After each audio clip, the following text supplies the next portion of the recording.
great speaker, Marianne Dayton, to talk about Mental Health Works. Now, I'd also like to thank the Mental Health Commission and Great-West Life for providing support to this project. Marianne, would you like to take it away? Okay, thanks, Kathy.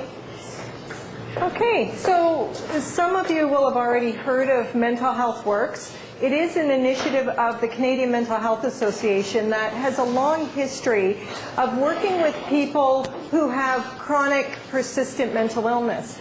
But about 2001, Canadian Mental Health Association was approached, and the message was there's a whole population of people that we're not talking about. And that's people like you and I, people who have been managing in life, have careers, have job trajectories, where they're going, and suddenly something happens and they're no longer able to cope. They're what we sometimes refer to as the working wounded. And it is people like that, people in the workplace, that often get missed. We don't know how to identify or recognize that somebody's struggling, or we misinterpret what we're seeing. And that's what Mental Health Works exists to do, is to help people in the workplace to recognize when somebody they're working with may be struggling. Now, Canadian Mental Health Association since that time has evolved quite a bit and have a number of programs and resources available around workplace mental health, and I really encourage you to check out their website in your area for the resources. In this particular presentation, we have been very fortunate to have the support of the Mental Health Commission of Canada.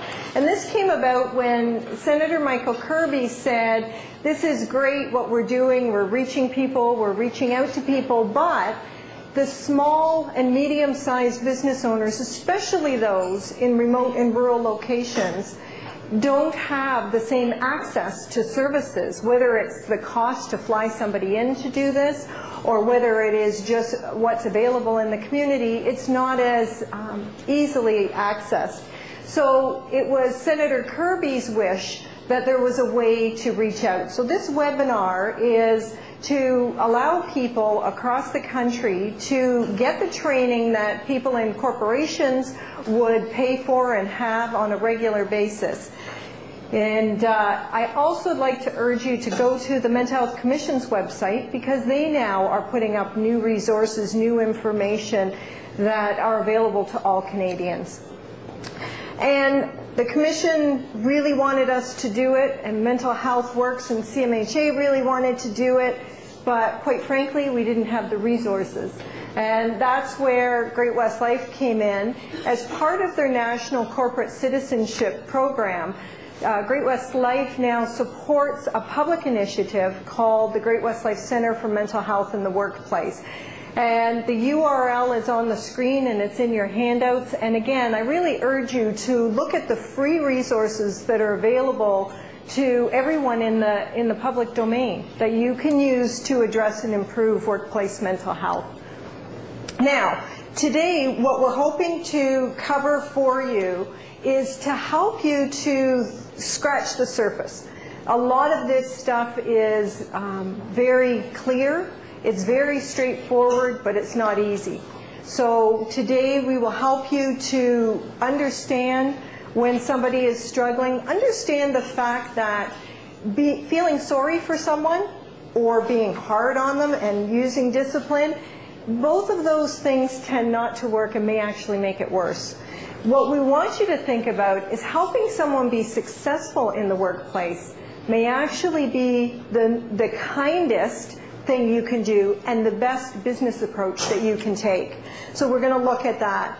You're also going to get the opportunity today to listen to real people who have actually lived with mental illness in the workplace, have recovered, and are willing to share their story with you.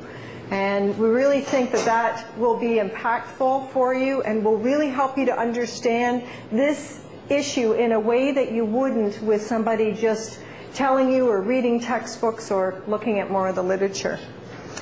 And finally, we want to really impress upon you that this particular workshop is about practical strategies. we know that most small business owners don't have human resources professionals. They don't have occupational health nurses or a wellness staff. It's usually the business owner is doing it all. And they don't have training or supports or resources to do this. And Mental Health Works recognized a long time ago that blaming business owners for not doing it right is not nearly as helpful as giving them the supports and resources to help them do it right. Of course they don't know. None of us know until we're faced with it or until we choose to learn to do this differently. It is not common sense. It is something that we need to learn. For those of you who like statistics, and I'm not one of them, but some people do, it's just to say it's not all in your head. Things are changing, and work is getting harder, and our lives are more pressured than they were before. And so people really are trying to do more with less, and it's taking a cost, an emotional toll on both the business owner and the employees. And what we want to do is to find a way to reduce that cost while still allowing businesses to be productive. Because if they're not productive, they have to shut down. And trust me, losing your job, being unemployed is really bad for your mental health too. So we want to find a way to do it with balance. In terms of cost, they say that 14% of net profits goes to deal with mental health issues in the workplace when they're not properly addressed. So there is a business case that doing something has the potential not just to have a return on the investment, but simply to improve the bottom line. We know statistics, and many of you would have heard this already, about mental illness. They say that 1 in 5 people in Canada will have a diagnosis of a mental illness in their lifetime. When we add in addictions, that becomes 1 in 3. When we add in going through a rough time because of a job loss, a divorce, a loss of a loved one, I would say that most of us are going to experience a time in our lives when our coping strategies are stressed. So although the duty to accommodate, when we talk about the legal duty to accommodate, is for someone with a diagnosed mental illness, much of what we teach at Mental Health Works applies to any of us who are going through a rough spot. When we're emotionally distressed, we need a different approach, and that's what this is all about.